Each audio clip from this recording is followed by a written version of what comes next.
welcome to PTV World Live from Islamabad. With the news this hour, I am Hira Mustafa. Joining Hira Mustafa for the news of this hour, I am Ali Ahmed. Let's have a look over the headlines first.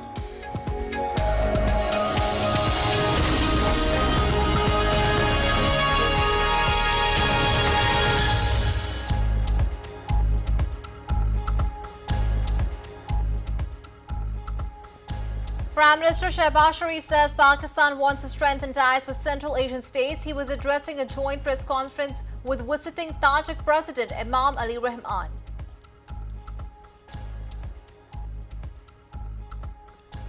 Pakistan and Tajikistan signed several MOUs to strengthen ties between the two countries. Prime Minister Shehbaz Sharif, Tajik President, witnessed MOU signing ceremony in Islamabad.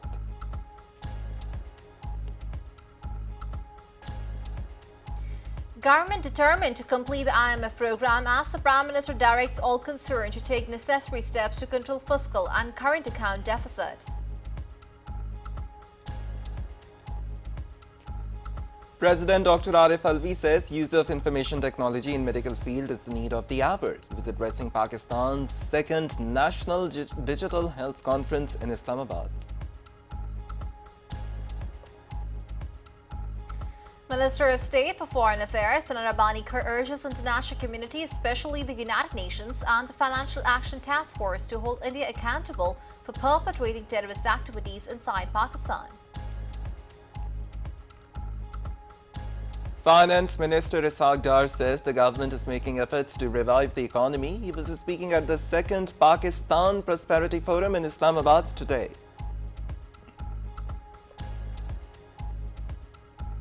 Foreign Minister Bilawal Bhutto Zardari will participate in a high-level debate at the UN Security Council today on the theme of maintenance of international peace and security, new orientation for reformed multilateralism.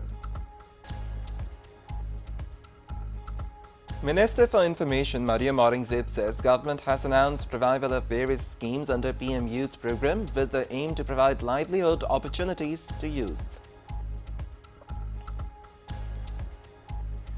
The United Nations calls for easing of tensions along the Sino-Indian disputed Himalayan border. The phase of December 9th led to minor injuries to a few personnel from both sides. A powerful storm spawned tornadoes in the southern U.S. and brought heavy snowfall and other extreme weather conditions across the U.S. and parts of Canada. Several people injured in Texas and buildings were also damaged.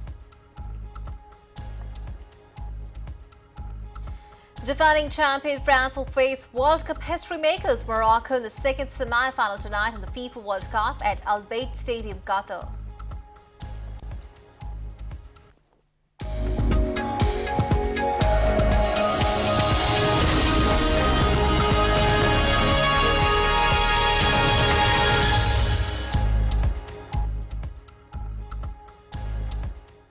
Pakistan and Tajikistan signed multiple bilateral agreements and memoranda of understandings in order to strengthen bilateral relations and growing geo-economic partnership. More in the following report by our correspondent Fahad Ahmed Mason. The two geostrategically significant important countries, Tajikistan and Pakistan, entered into many significant agreements, pacts and signed multiple memorandum of understandings. The signing ceremony was witnessed by Prime Minister Shehbaz Sharif and President of Tajikistan Imam Ali Rahman at PM House. The various MOUs and agreements include transit trade, establishment of sister city relations between Dushanbe and Islamabad, cooperation between industry and new technology, electronic data interchange, cooperation in combating drug trafficking, and promoting basic research between Tajik University and University of Peshawar. In the joint press stakeout, the two sides exchanged views on further strengthening bilateral cooperation in a wide range of areas. Speaking on the occasion, Prime Minister Shehbaz Sharif said Pakistan is interested in early completion of CASA 1000 project. Prime Minister emphasized on rail and road connectivity between Central Asian countries. Tajikistan's President Imam Ali Rahman said the peace and stability in Afghanistan is key to realizing connectivity goals. He said Tajikistan is interested in energy, security, trade and business sectors of Pakistan. Before the MOU signing ceremony, Prime Minister Shehbaz Sharif also held a meeting with Tajikistan's President Imam Ali Rahman in Islamabad. During the meeting, the two leaders discussed bilateral relations, issues of mutual interest and regional issues. Earlier on arrival, Tajikistan President Imam Ali Rahman was accorded a red carpet welcome at the Prime Minister's house. President of Tajikistan Imam Ali Rahman arrived in Pakistan for a two-day official visit at the invitation of Prime Minister Shehbaz Sharif. A contingent of armed forces presented a salute to the visiting dignitary. President Rahman reviewed the guard of honor presented by a contingent of 3 services. Prime Minister Shehbaz Sharif and President Rahman introduced their delegates to each other. Later, the two leaders along with their delegates proceeded for talks. This is the second time the Tajik president met Prime Minister Shehbaz Sharif this year. The two leaders had last met in September of this year when the Pakistani premier was in Uzbekistan for the Shanghai Cooperation Organization summit. Now, Prime Minister Shehbaz Sharif gave clear goals to economic teams, saying that the government will complete IMF program, help exporters to increase exports, and will extend all possible facilities. The Prime Minister Shehbaz Sharif, during the high-level meeting, has said that the government will complete the current economic plan with IMF and will provide every possible facility to increase the exports of the country. During the meeting, he said current government got the ruined and miserable economy, which we have stabilized with the hard work of day and night. The meeting was attended by the Federal Ministers of Finance, Economic Affairs Division, Planning Defense, Governor State Bank, Habib Bank, Al Falah Bank and other senior officials. Reiterating his determination to complete the IMF program, the Prime Minister directed all the concerned authorities to take necessary steps to control the fiscal and current account deficit. He said that he will focus on necessary policy and administrative reforms in this regard.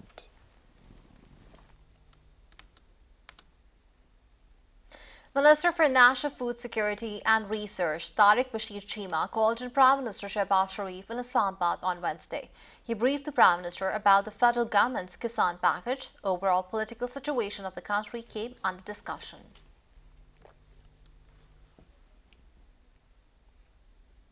President Dr. Arif Alvi says that the use of information technology in medical field is the need of the hour.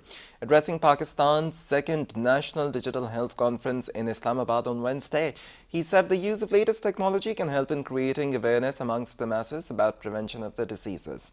The President stressed for the establishment of telehealth services to provide guidance and consultancy to laymen, especially to the poor and underserved segments of the society.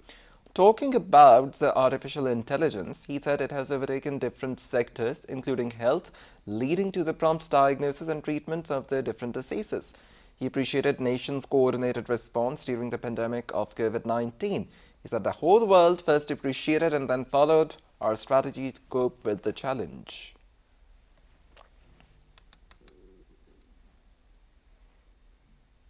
Minister of State for Foreign Affairs, Hinar Rabbani Kaur, has urged the international community, especially the United Nations and the Financial Action Task Force, to hold India accountable for perpetrating terrorist activities inside Pakistan.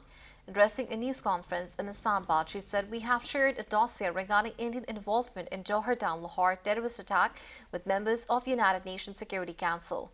She said it will also be shared with the UN Secretary General, hoping they will look into this undeniable and undisputable evidence and fulfill their responsibility. The Minister of State said the Lahore incident is a test case for the credibility and integrity of international counter-terrorism and counter-financing of terrorism regimes. She said the world must show that efforts to counter terrorism are non-discriminatory. The international conscience cannot be held hostage to political and economic exigencies of the time. Hinar Rabbani Kaur said terrorism in all its forms and manifestations is condemnable as it poses a serious threat to peace and security. She expressed her surprise that the perpetrators of terrorism are today projecting themselves to be the biggest victims of terrorism. The Minister of State said the Lahore incident is a clear evidence of a terrorist attack which was planned and supported by India to target innocent civilians. She said it reflects India's persistent hostility towards Pakistan and it uses terrorist proxies to achieve nefarious objectives. Hinar Rabbani Kaur said our professional law enforcement agencies and judicial authorities have brought the perpetrators of this attack to justice who have received punishment, but these are the front men. She said the mastermind and facilitators remain at large and under Indian state patronage and protection. She assured Pakistan will pursue this case relentlessly at every level. She said India remains the recruiter, financer, and the facilitator of terrorist outfits and foreign terrorist fighters within the region. She said India has a constant role in destabilizing neighboring countries and weaken their economies to pursue their hegemonic designs in the region. Finance Minister Ishaq Dar has said that the government is making all-out efforts to revive the economy. Speaking at the second Pakistan Prosperity Forum in Islamabad today, he said, "We have recently launched operations to check smuggling of the foreign currency and other commodities." The Finance Minister said during the last 24 hours, our Customs Department arrested a person in Chaman border who was trying to smuggle $100,000 across the border.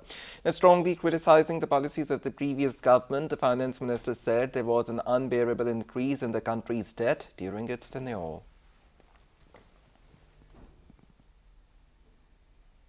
On the other hand, Foreign Minister Bilawal Bhutto Zardari will participate in a high-level debate at the UN Security Council today on the theme of maintenance of international peace and security, new orientation for reformed multilateralism. The Foreign Minister is already in New York on a week-long official visit to the United States. The Foreign Minister will also host and chair the two-day special ministerial meeting of G77 in China, beginning at the UN headquarters in New York tomorrow. The agenda of the conference includes a discussion on multiple challenges facing the developing countries in attaining sustainable development goals in the face of COVID-19 pandemic, climate-induced disasters and geopolitical developments. The G77 and China is the largest negotiating bloc of developing countries within the UN system.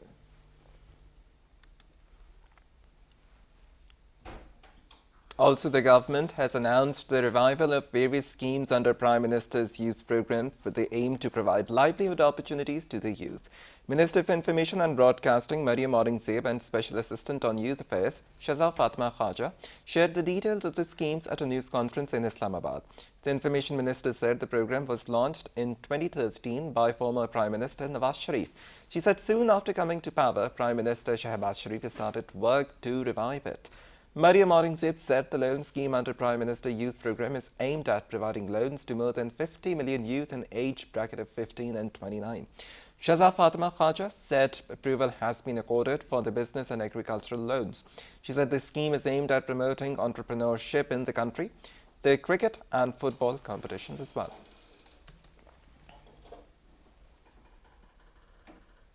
Chairman Senate Mohammad Sadiq Sanjarani says Pakistan is keen to establish broad-based, productive and sustainable ties with Central Asian states under Vision Central Asia policy. He was talking to Chairman of Kazakhstan's Majlis of the Parliament, Koshanov Yerlan Zakhanovich, and members of his entourage in Islamabad. The Chairman Senate said Pakistan attaches great importance to its relations with Kazakhstan and desires to further diversify the already fraternal ties. Sadiq Sanjarani said joint projects can be initiated in energy, agriculture, IT, textile, logistics, housing and construction sectors. Speaking on the occasion, Koshanov Yerlan said bilateral cooperation between the two countries would bring more innovation and diversification in relations. Foreign Secretary Dr. Asad Majid Khan briefed the diplomatic missions based in Islamabad on state-sponsored terrorism against Pakistan by Indian planned, conducted and financed by India. The Foreign Secretary shared a dossier of Indian involvement in last year's terrorist attack in Lahore and asked the international community to hold India accountable for its crimes. Islamabad High Court has suspended action on an FIR containing terror charges against Secretary Information and Chairperson PTV Shahira Shahid, Additional Secretary Information MD PTV Sohail Ali Khan and Director News Rashid Beg. Justice Tariq Mahmood Jahangiri heard the case. The court barred all the provinces from taking further action on the FIR. Justice Jahangiri ruled that registration of the FIR shall be contingent upon the court's approval. The court also summoned Vice Chairman Pakistan Bar Council, President Supreme Court Bar Association and Vice Chairman Islamabad Bar Council as Amici Kurai. The PTV was represented in the court by corporation's legal advisor Sultan Hayat Rancha and Advocate Raja Maqsad Nawaz. Further hearing of the case was adjourned till second week of January. On to Balochistan now, where the second phase of the local government elections was held in 32 districts of Balochistan. In the second phase of local government elections, the councillors elected during the first phase cast their votes for the reserved seats of 7 municipal corporations, 48 municipal committees and 597 union councils. The voting held for the 33% of the seats allocated for women, 5% each for farmers, labourers and non-Muslims.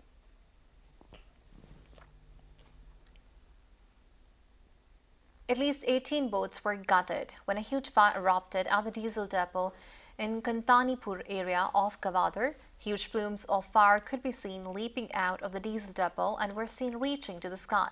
Massive fire blamed on generator short circuit engulfed 10 to 12 diesel depots. Thousands of litres of diesel and boats were destroyed.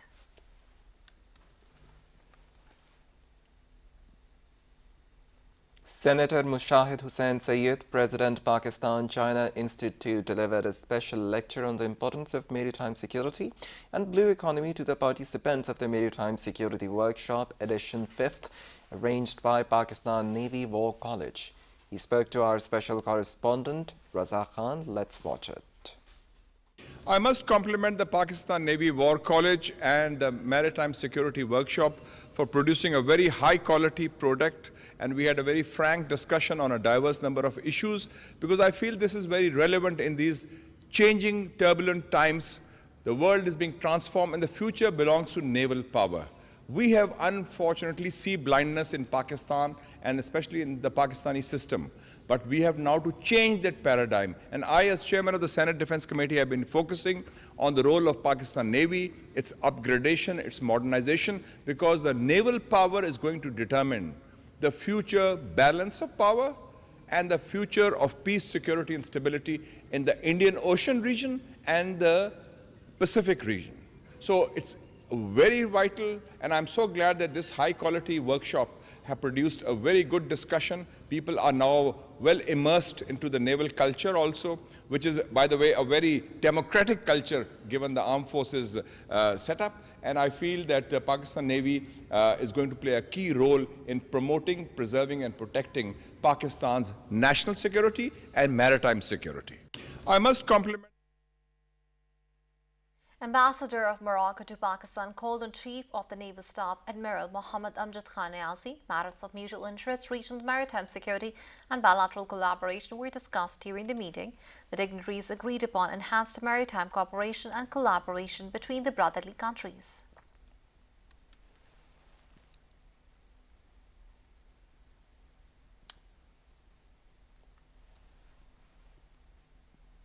Now, nearly 300 people from Dallas and surrounding areas, including members of the diverse civil rights and interfaith organizations, held a rally in Frisco City of the U.S. to protest Hindutva hatred and anti-Christian persecution in India.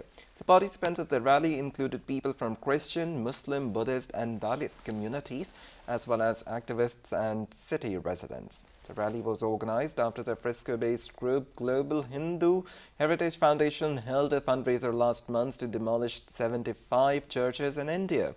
Speakers on occasion called upon the U.S. government to recognize Hindutva as a threat to minorities and democratic values and initiate action against the Hindutva hate groups in the U.S.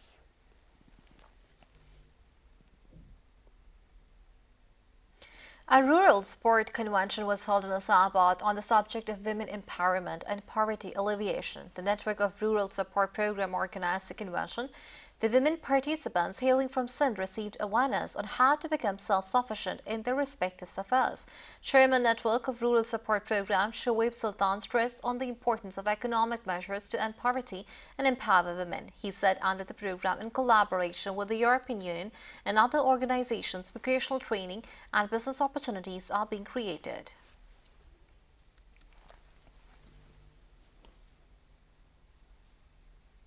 A Chinese international think tank awarded Mr. Khalid Taimur Akram with the Outstanding Individual Award.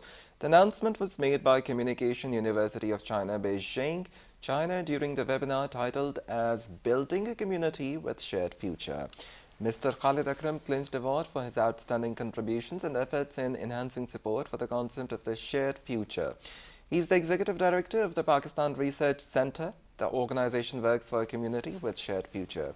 Mr. Khalid Taimur was also elected as the Honorary Research Fellow of the International Academic Network of Community with Shared Future. The third International Conference on Educational Sciences and Research 2022 began at the University of Sargodha to highlight the prevailing issues in education and to recommend workable solutions to lead towards a better future. A two-day conference and symposium are being organized under the theme of transforming education for future practices and projections. The conference is aimed at promoting research culture in Pakistan through sharing practices and projections to suggest quality of curricular offerings, research innovations in teaching and learning, as well as spreading awareness about transformation of education for future. The event's themes include assessment practices, creative and performing arts and craft, and curriculum adaptation.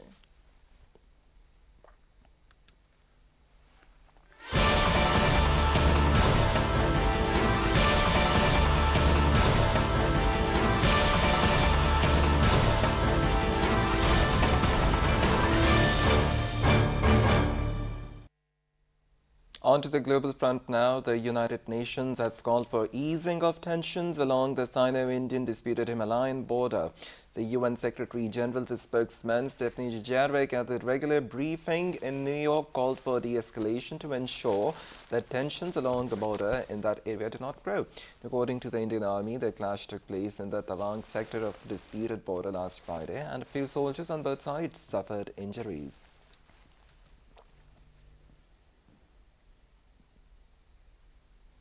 A court in Meerut city of the Indian state of Uttar Pradesh has ordered externment of journalist Zakir Ali Tyagi from the district for 3 months, citing a cow slaughter case filed against him in 2022. Talking to media, Zakir said he is being targeted due to his journalistic work and the police have not presented any evidence against him. He said he will challenge the order in the higher court. Zakir works for the Millet Times and also writes for the News Click.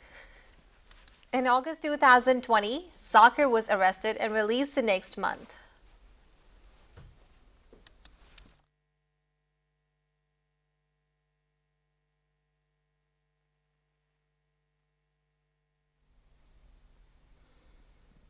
A powerful storm has spawned tornadoes in the southern U.S. and brought heavy snowfall and other extreme weather conditions across the U.S. and parts of Canada. The storm has injured several people in Texas and damaged buildings. Around 9,000 U.S. flights were delayed on Monday and Tuesday as the storm churned across the country. Now, the weather has also closed down roads in some western states that are expecting up to 2 feet of snow. The worst of the weather began on Monday night and was expected to continue into Wednesday, hitting the central and northern high plains, a region of the U.S. that includes the eastern Montana, Wyoming, South Dakota and Nebraska. Heavy snowfall combined with strong wind gusts will create low visibility and treacherous travel conditions.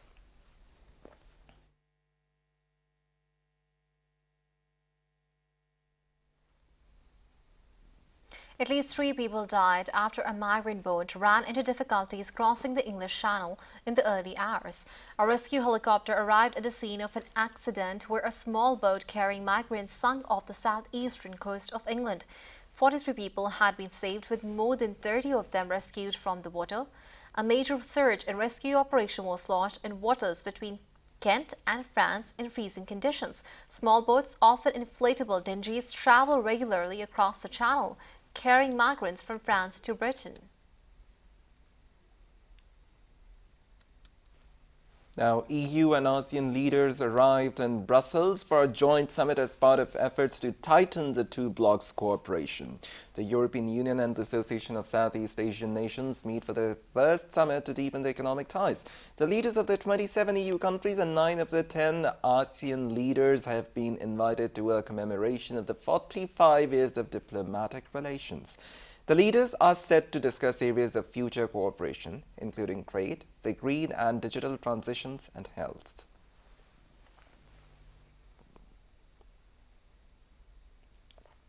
A major breakthrough has been announced by U.S. scientists in the race to recreate nuclear fusion. Physicists have pursued the technology for decades as it promises a potential source of near-limitless clean energy. Researchers confirmed they have overcome a major barrier, producing more energy from a fusion experiment than was put in.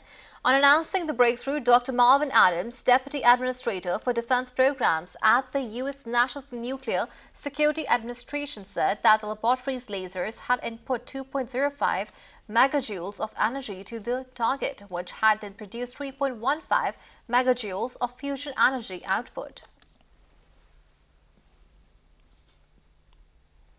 Peru's new president pledged to work with Congress to see if next elections could be held sooner than previously proposed, as raucous street protests that have led to at least 7 deaths so far showed little signs of letting up. The President Dina Boluarte, the former vice president, was sworn in last week after then-leader Pedro Castillo illegally sought to dissolve Congress hours before being swiftly removed from the office by lawmakers.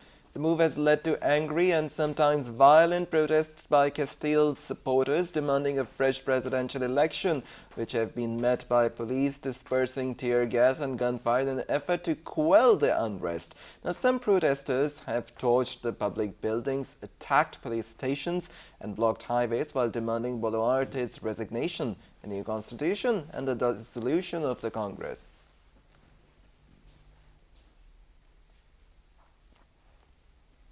Delegations from 49 countries and the African Union, including 45 African national leaders, are attending a 3-day U.S.-Africa Leaders Summit in Washington. It is the first of its kind since 2014. President Joe Biden is expected to announce U.S. support for the African Union admission to G20 as a permanent member and tout its support for food security and climate change. White House National Security Advisor Jake Sullivan said the United States will commit $55 billion to Africa over the next 3 years. Addressing the summit, Secretary of State Antony Blinken said the United States would announce investments for exchange programs for African students and to support African entrepreneurs and small businesses. While Sino-U.S. competition is a clear backdrop, U.S. officials have been reluctant to frame the gathering as a battle for influence. In August, the United States released a new strategy document for sub-Saharan Africa, stressing the region's importance and the threats posed by China and Russia wanting to extend defense cooperation with like-minded African countries. On Monday, China's ambassador to the U.S.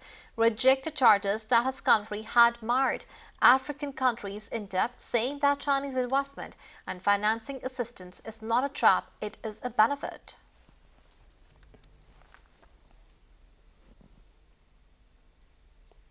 Now, China and Hungary signed an agreement on the establishment of an intergovernmental committee on Belt and Road cooperation.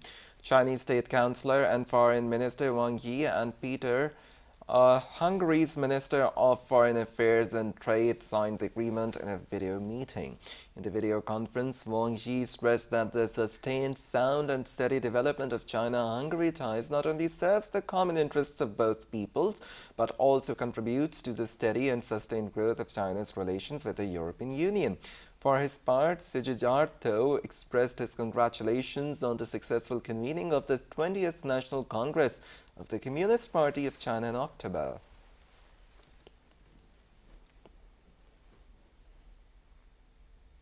Hong Kong scrapped on arrival COVID-19 restrictions for travelers, allowing them to visit immediately the city's restaurants, gyms and other venues for the first time in almost 3 years. Arriving people now have no movement restrictions, but they need to do a PCR COVID test on arrival and again 2 days after arriving. Hong Kong's government also scrapped a mandatory COVID-19 mobile application, which was used for people to check in at most venues, from gyms and beauty salons to offices. People will still need to show a photograph or paper record of their COVID-19 vaccines at some venues which required. China's hospitals are already under so much pressure following the country's rapid 180-degree shift in COVID policy that doctors and nurses could be infecting the patients. It seems frontline medical workers are being told to come in even if they have the virus themselves because of the staff shortages. A Chinese professor specializing in the health policy has been monitoring the crisis in his home country from Yale University in the United States. Now, China's easing of the COVID restrictions was expected to unfold more slowly, much more gradually.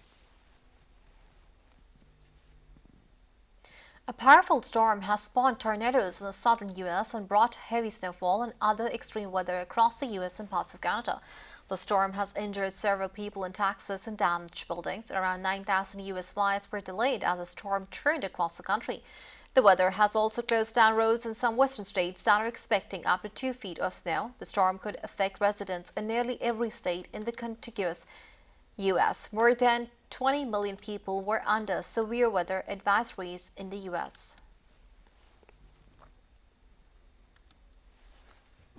Another unfortunate news in Congo, 141 people have been killed and dozens injured in widespread floods and landslides caused by heavy rains in the capital, Kinshasa. In a TV address, Congo's Prime Minister Jean-Michel Sama said that over 38,000 households have been flooded and about 280 houses collapsed. A small group of protesters blocked traffic on a bridge linking the lagoon city of Venice to the main island in the latest high-profile demonstration by Italian climate change activists. The Last Generation movement released pictures and videos showing 6 of its members taking part in the protest before police shoved them away.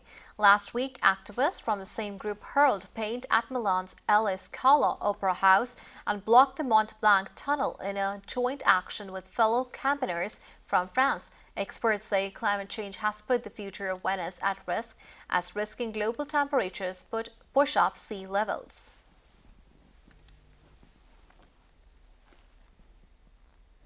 Now, a SpaceX rocket is due for launch from California, carrying a NASA satellite designed to conduct the first global survey of Earth's surface waters, helping shed new light on the mechanics and consequences of the climate change. The Falcon 9 rocket, owned and operated by billionaire Elon Musk's commercial launch company under NASA contract, is set for blast-off from the Vandenberg U.S. Space Force Base, about 170 miles northwest of Los Angeles. The project has been designed to last for a minimum of 3 years. In Gilgit, a complete ban would be imposed on the manufacture, delivery, sale and use plastic bags from 1st of next month. In this connection, a meeting regarding making Gilgit-Baltistan free of plastic bags was held under the chairmanship of Chief Secretary Mohyuddin Wani. Eco-friendly cloth and paper bags would be introduced as alternatives to plastic bags.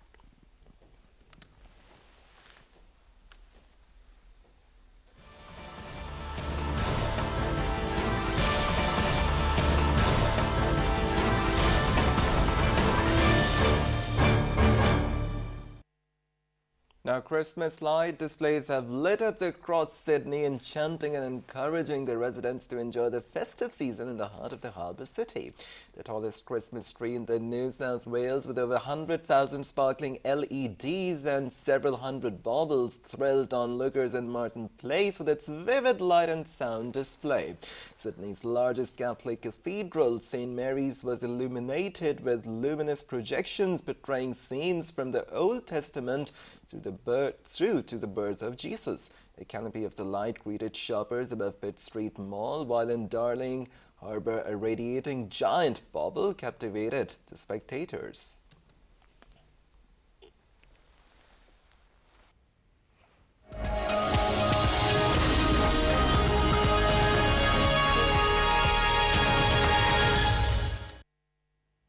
On to some business news now. Pakistan Stock Exchange 100 Index is up 23.32 points to 41,737.62 today at the close, and a high and low of 41,873.91 and 41,542.32.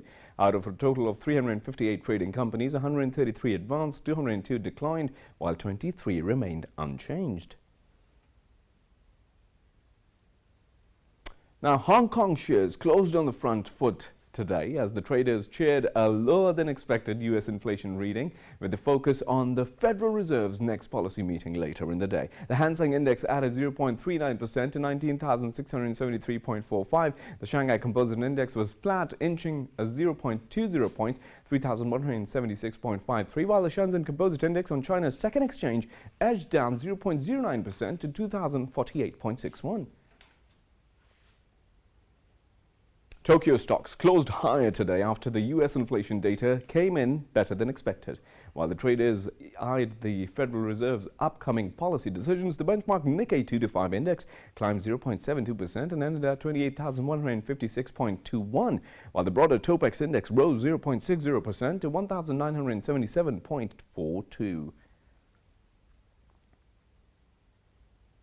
U.S. prosecutors have said that the investigation into Sam Bankman-Fried, the founder and the former CEO of cryptocurrency exchange FTX, is going on and moving very quickly.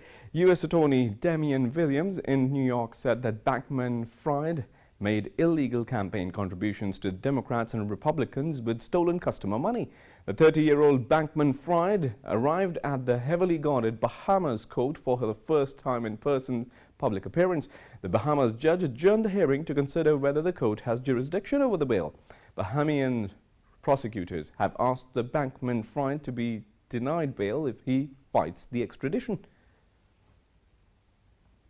China has firmly opposed a potential U.S. law to restrict the ability of Huawei and other Chinese 5G firms to access the U.S. banks. The Chinese foreign minister decried abuse of state powers and unreasonable suppression of the Chinese companies by the United States government. The Chinese Foreign Ministry spokesperson said that China will firmly safeguard the legitimate rights and the interests of the Chinese companies after the U.S. lawmakers introduced the bipartisan bill. The bill, introduced by the United States Republican Senator Tom Cotton, seeks a severe sanction on Huawei and other Chinese 5G producers. Hong Kong's financial market watchdog has issued a warning over the risk of online platforms and cryptocurrency and other digital asset deposits. The announcement comes at a tumultuous time for the cryptocurrency market. This week, the founder of failed cryptocurrency, FTX, was arrested and charged. The world's biggest cryptocurrency, Bitcoin, has lost more than 60% of its value this year, while other digital assets have also fallen sharply. The President, Joe Biden, said that the inflation in the United States was coming down and things were headed in the right direction, even as more work remained to be done. Biden said his goal was to get the price increase under control without hurting the economic growth and the lower inflation, while keeping the labor market resilient. The U.S. government will pay Pfizer nearly $2 billion for its COVID antiviral treatment. Pfizer, which also sells a COVID-19 vaccine, is expected to top $100 billion in revenue this year, more than half of which is expected to come from its COVID business. The U.S. drug maker said last year that it could produce up to 120 million courses of Paxlovid this year. Pfizer has shipped almost 37 million courses of Paxlovid to 52 countries around the world. The two-drug oral treatment is currently available for free in the United States, and patients have used over 6 million courses of the treatment. Last December, the U.S. Food and Drug Administration authority Paxlovid for use in the people's ages of 12 authorized them and older at risk of severe illness from COVID-19. Elon Musk is no longer the world's richest man after a sharp drop in the value of his shares in the electric car company Tesla this year. According to both Forbes and Bloomberg, Musk has been overtaken at the top spot by Bernard Arnault, the chief executive of luxury goods group LVMH. He is the chief executive and the largest shareholder in Tesla, with a reported stake of about 14%. According to Forbes, Musk is now worth about $178 billion. Meanwhile, Bernard Arnault is valued at $188 billion. Japanese manufacturers moved the sword in the final quarter of 2022 to its lowest in nearly 2 years as cost pressures and the prospects of slowing global demands clouded the outlook of the world's third largest economy. The outcome illustrated the divergence between the robust domestic demand, which is making a delayed recovery from the pandemic scars, and darkening the outlook for exports on fears of global recession. It also highlights the challenges policymakers face on prodding companies to raise the wages and compensate the households for the rising cost of living. Contracts of crude oil futures in both the global markets move south. The West Texas Intermediate is down 0.1% to $75.33 per barrel. North Sea crude is also down 0.1% to $80.60 a barrel. Today's gold rates in Pakistan. The price of a single tola of 24-karat gold in Pakistan is 170,900 rupees today. The price of 10 grams of 24-karat gold is recorded at 146,519 rupees, while the price of 10 grams of 22-karat gold is recorded at 134,309 rupees.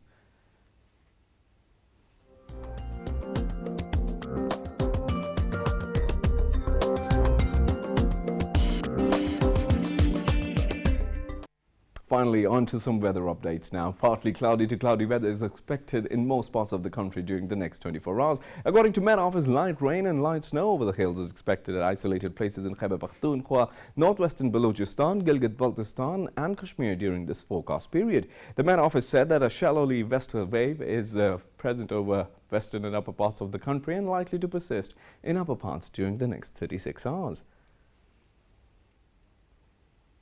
That's all about it from my side. It's back to the main desk. Well, thank you, Hassan. With this, we come towards the end of our bulletin. That's all for now from our side. Myself, Ali Ahmed, my co-anchor, Sarah Mustafa and Hassan Haqqani. For more details and live streaming, do log on to our website, world.ptv.com.pk. You can always find us on our Facebook page in the name of PTV World. And don't forget to follow us on our Twitter handle @WorldPTV. For more news, analysis and updates, keep watching PTV World.